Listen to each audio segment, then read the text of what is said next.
Ooh, good right hand.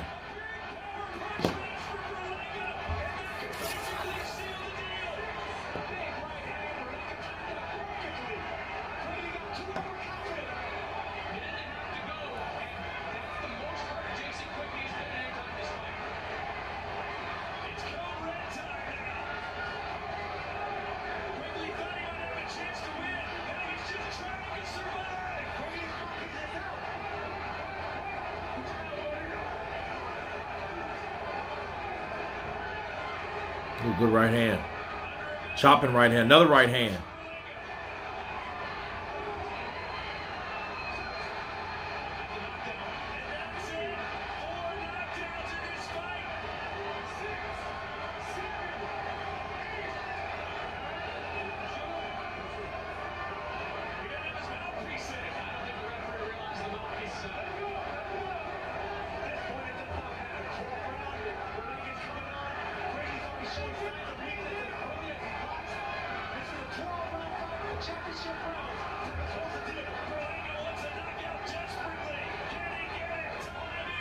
Oh, another good right hand.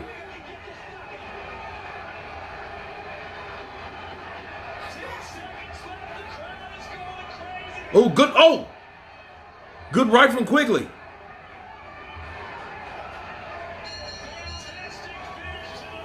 Wow.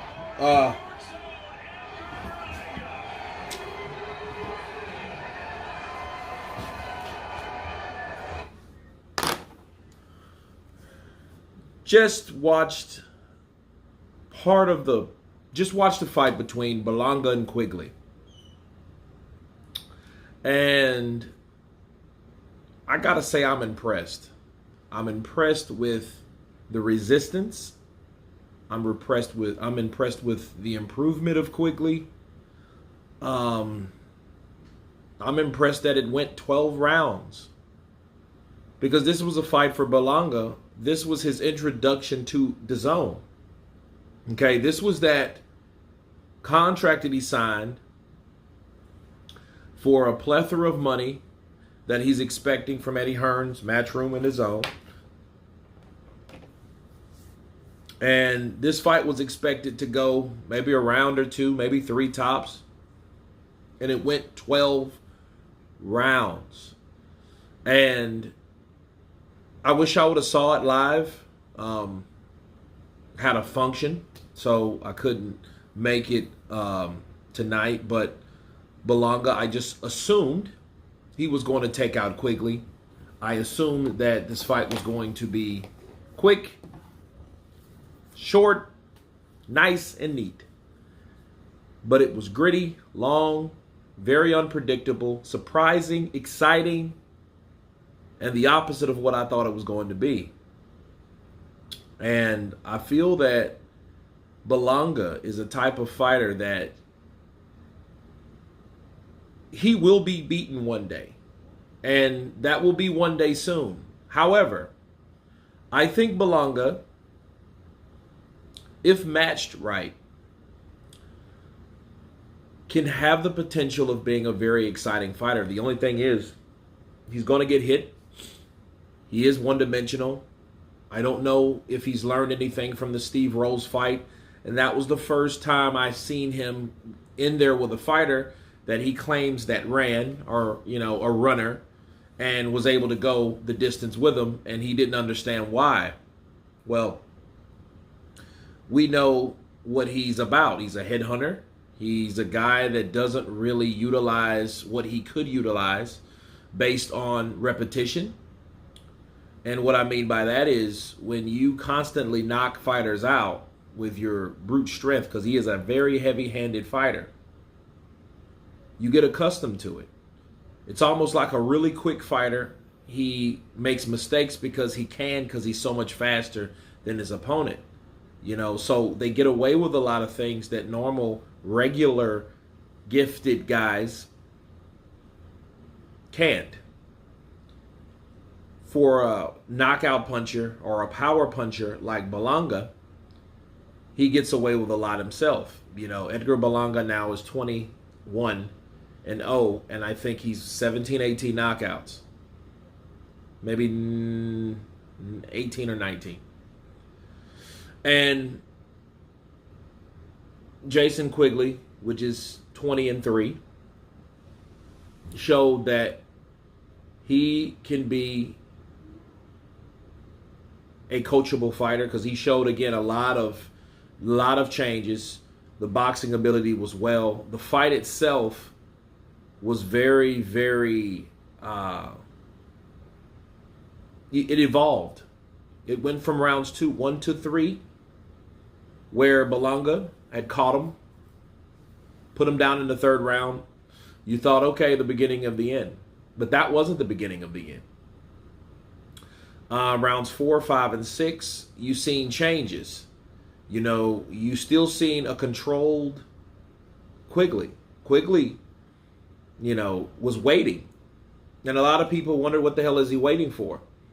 But he showed you, I believe it was in round 7, why he was waiting and what he was waiting on. He caught Berlanga with a straight right hand, probably 8 seconds before the bell ended. And it got Berlanga's attention. Now, Berlanga is a very overzealous, eager guy to knock you out because, of course, that's what he's accustomed to. And that right hand woke up Berlanga in a way of respect, okay? Because Berlanga, see, was just waiting for his holes. He was waiting for the holes in the defense of Quigley and to land certain shots, not being creative. Again, that's what you do when you're accustomed to knocking people out. You don't get creative. You don't actually start thinking about setting up shots to get your fighter out of there. You're just eager to land the shots that you've always landed. Okay. Then they trade left hooks. Now, this was gnarly. They trade left hooks, people. And the left hooks land, and Quigley's left hook landed a lot better. And the way Quigley was throwing left hooks, I didn't think he had the power in him, but the shot was set up perfectly. And Berlanga, after that, okay, and I believe that was round 8 or 9, Berlanga created this newfound respect for Quigley because he felt that shot, because it made him buckle back a bit. And he understood that I can't rush in. And he didn't rush in, okay? He knew that this guy had the power to hurt him, you know, definitely stun him, okay? He probably won't admit that he was hurt, but he was definitely stunned. And Berlanga took his time and then started remembering, hey, I can actually box too, so let me work my jab. Meanwhile, Quigley's setting up shots down to the body. You know, there was a few low blows in there on the behalf of Berlanga, but he didn't get a point deducted. 10, I give it to Quigley. 11th, 12th round, that's when Berlanga dropped him twice with the right hands that where we began with. And it was a very exciting fight for Berlanga. But I just see guys like Billy Joe Saunders. It makes you curious on what type of fight would we see with Berlanga and guys like Billy Joe. That's not a Canelo. That doesn't have great counterpunching abilities. You know, this kind of seek and destroy, but leaving very, very vast holes of defense. That's what you see in Berlanga. So I'm seeing the same Berlanga, but what's happening is he's in there with guys that he can't just knock out and blow away like we're accustomed to seeing him, like he got a reputation for, you know, back when he started, okay? And again, he's 21-0 now, but he's learning that, hey, this isn't a walk in the park. You know, not everybody that knows how to bob and weave aren't running from you. They're just stopping you from hitting them like you are accustomed to. But it was a very exciting fight. You guys tell me what you think of Edgar Berlanga beating Jason Quigley by unanimous decision. Of course, please subscribe. And you guys been Counterpunch. Peace.